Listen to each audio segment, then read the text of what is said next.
धम्म शास्त्रा महाकारुण्य तथागत सम्यक संबुद्ध बोधिसत्व बाबा साहब डॉक्टर बी आर अम्बेडकर साहब और हमारे प्रेरणा स्रोत धम्म को जमाने वाले चक्रवर्ती सम्राट अशोक साहब को, इनको सबको नमन करते हुए उपस्थित भिक्षु संघ को नमन करता हूँ, उपस्थित धम्म अनुयायियों को सभी को नमन करता हूँ।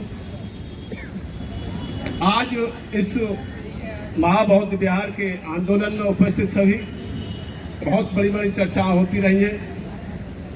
पहले से हम लोग सुरेश सैसल जी के भी उसमें उपस्थिति में हम चीपर पहन करके भिक्षु बन करके रहे थे 1 महीना, उस समय भी कोई परिणाम ना निकला। और आज हम देखते हैं सबसे बड़ी कमजोरी हमारी है और आज तक उस कमजोरी का कारण नहीं जान पाए। जो बाबा साहब चाहते थे वो बात नहीं हो रही है, जो नहीं चाहते थे वो समाज उसको उल्टा कर रहा है। बाबा साहब चाहते थे मेरा एक दिन ये समाज बुद्धिस्ट समाज बनेगा, सारी व्यवस्था इसके हाथ में होगी, या ये तुम्हारा इससे शोषण से जातिवाद से निकलेगा। आज वही दिख रहा है, बाबा साहब को धोखा दे रहे हैं। वो लोग आरक्षण के लालच में, आरक्षण में धर्म को भूल गए हैं, बाबा साहब को भूल गए हैं। इसलिए आज हम इसलिए कमजोर पाए हैं। अनेक अनेक संस्थाओं में, अनेक अनेक वर्ग जातियों में आज भी हम उसको बटे हुए हैं। उन लोगों ने हमारी कमजोरी का सदैव फायदा उठाते रहे। हमारे बौद्ध विहार में क्या, हमारे समाज के उनमें मंदिरों में मंदिर बना डाले उन्होंने। आज उनकी मानसिकता पर मंदिर बना डाले, कहाँ तक उनको पकड़ो। इतने हमारी मानसिकता बुद्धिज्म में ना होगी, हम इतने कुछ भी नहीं कर सकते। और इतने हम जमीन पर कार्य करना होगा और जगह जगह इसको बुद्धिज्म को सबको समझना होगा, उसको फॉलो करना होगा। जब जाकर के जो सामाजिक व्यवस्था है हमारी, जब जाकर के सभी हल होंगी। और ये मुक्ति आंदोलन जितने भी हैं, जब इस समय तुम्हारे अनागरिक धर्मपाल जी जिस समय यहाँ पर इंडिया में आए थे, बहुत उजड़ा हुआ चमन देखा, उस समय में रोए थे वो। आज उनका परिणाम है, हर धार्मिक स्थल आज जीवित है, उन्होंने जीवित किया। और इंडिया वालों बात तक कुछ नहीं हुआ। भिक्षु संघ ने आज तक वहां पर बैठने का भी कोई हर धार्मिक स्थल पर कुछ भी नहीं किया। बड़ी बड़ी बातें बहुत करते हैं, बड़े बड़े श्रेष्ठ बनते हैं, बड़े बड़े धर्म उपासक हैं, आज तक कुछ भी नहीं हुआ। हम जमीन पर कार्य करें, जमीनी बन करके बुद्धिस्ट बने, जब जाकर के हमारी सारी समस्या धार्मिक स्थल की ऑटोमेटिकली हल हो जाएंगी। बुद्ध का धम्म एक सागर के समान था, आज वो सूखा हुआ है। ये लोगों ने वैल्यू नहीं समझी उस चीज की। इसीलिए कहने के लिए तो बहुत सब कुछ है, पर मैं अपनी बात को विराम देता हूँ। सभी को नमोदा, जय भीम। डॉक्टर भीमराव बाबा साहब अम्बेडकर के चरणों में सत नमन। और यहाँ पर मंच पर उपस्थित सभी समस्त संतगण को भी मेरा नमन। साथियों, जैसा कि ये जो हमारी जो महाबोधि विहार के संबंध में केवल 2 प्रमुख मांगे हैं, हमारे भंते जी ने भी कहा था कि बीटी एक्ट 1949 को निरस्त किया जाए और बोध गया महाबोधि महाविहार पूर्ण रूप से हमारे बौद्धों को नियंत्रण में किया जाए। और फरवरी से संबंध में आंदोलन भी चल रहे हैं और आज 5-6 महीने हो गए हैं और इस पर काफ़ी कुछ मतलब एक तरह से बौद्धों हम सभी लोगों ने एक अपनी एकजुटता का परिचय दिया है। कई जगह मतलब विभिन्न आंदोलन हुए, धरना प्रदर्शन हुए। मैं व्हाट्सएप के माध्यम से देख रहा हूँ, हमारे भिलाई और राजनांदगांव दुर्ग में भी काफ़ी हमारे बौद्ध उपासक उपासिकाओं ने भंते भिक्खु धम्म तप के नेतृत्व में काफ़ी अच्छा आंदोलन किया है। दरबदर मैं डेली उसमें मतलब व्हाट्सएप और के माध्यम से उनकी पूरी गतिविधियों को देखता हूँ, तो मुझे काफ़ी अच्छा लगा। एक मूलतः मैं भले अभी वर्तमान में मैं अभी दिल्ली में कार्यरत हूँ, लेकिन मूलतः छत्तीसगढ़ से होने के कारण अपने जब छत्तीसगढ़ के लोग ये इस तरह का कार्य करते हैं तो एक अच्छा लगता है। और मैं जैसे आगे कहना भी चाहूँगा कि जैसे हमारे जो आंदोलन की शुरुआत जो बीटी एक्ट को निरस्त करो और 1949 को और बौद्ध विहार जो हमारे तरफ से पूर्ण रूप से बौद्धों के नियंत्रण में आ जाए, जिसका जो उन्होंने शुरुआत हमारे जो भंते नागार्जुन सुरत साई जी ने की थी और भंते नागरिक धम्मपाल जी ने किया था, और अभी हमारे वर्तमान में डॉक्टर आकाश लामा जी भी कर रहे हैं। तो हमें उस एकजुटता का परिचय देना पड़ेगा और न केवल जनमानस या जनमानस के माध्यम से, बल्कि संवैधानिक और कानून के माध्यम से भी हम इस लड़ाई को जीतनी होगी, क्योंकि इसमें हम कोर्ट में भी जिस चीज पर कई केस लगे हुए हैं और कुछ हम लोगों ने मतलब इसमें कोर्ट में भी इसके संबंध में हमने याचिकाएं दायर की है। 29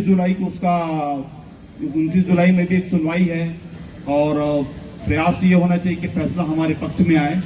तो इसमें भी हमें एक जरूरत है कि हम अपना जो माध्यम है, केवल हम जनप्रतिनिधियों के माध्यम से तो हम अपनी मांगे प्रस्तुत कर रहे हैं, लेकिन जो संविधान ने हमें जो अधिकार दिए हैं, जो कोर्ट के माध्यम से भी हम अपना जो पक्ष है उसको बेहतर तरीके से रखें कि हमें क्यों मतलब बौद्धों को महाबोधि विहार में पूर्ण नियंत्रण क्यों चाहिए, क्यों हमें वहां पर से जो आधे मतलब जो हिंदुओं के कब्जे में है और जो हिंदुओं के कब्जे में है उसके कारण वहां पर क्या किस तरह से गलत काम हो रहे हैं, हिंदू या मनुवादी संस्कृति के लोग किस तरह वहां उसका दुरुपयोग कर रहे हैं, यह सब चीजें कोर्ट के सामने प्रस्तुत करनी पड़ेगी और कोर्ट में यह साबित करना पड़ेगा कि जिस तरह की कोई मस्जिद या कोई मुस्लिम भी जो पूर्ण रूप से मुस्लिम के नियंत्रण में रहता है या कोई चर्च ईसाइयों के नियंत्रण में रहता है, तो महाबोधि विहार पूर्ण रूप से बौद्धों के नियंत्रण में क्यों नहीं रह सकता।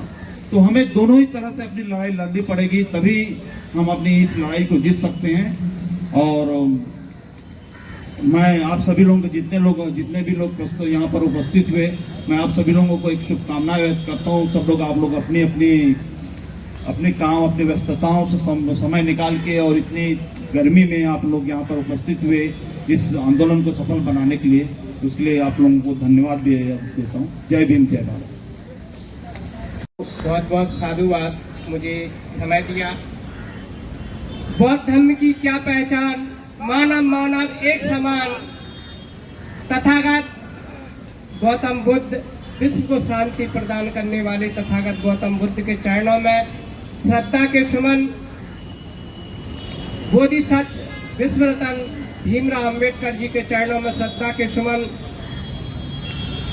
विश्व में बौद्ध धर्म का प्रचार प्रसार करने वाले भारत में 84,000 बौद्ध स्तूप विहार बनवाने वाले सम्राट अशोक जी के चरणों में श्रद्धा के सुमन और सभी संतों गुरुओं महापुरुषों के चरणों में श्रद्धा के सुमन, the Buddhist society of India के trustee chairman doctor Chandrabodhi Patil साहब और मंच पर उपस्थित सभी भिक्षु संघ और यहाँ पर उपस्थित सभी उपासक उपासिकाओं को मेरा नमो बुद्धाय, जय भीम।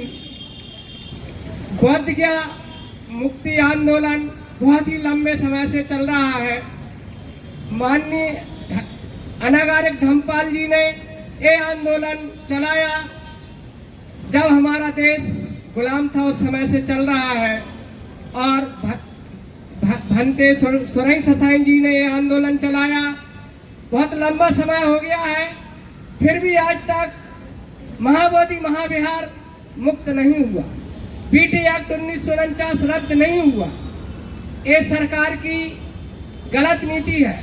जब हमारा भारतीय संविधान कहता है कि सभी को धार्मिक स्वतंत्रता का मौलिक अधिकार देता है, तो ये हमारा भी अधिकार, संविधान का जो मौलिक अधिकार धार्मिक है, हमारी जो आस्था का केंद्र है महाबोधि महाविहार, उसे हमें क्यों नहीं देते?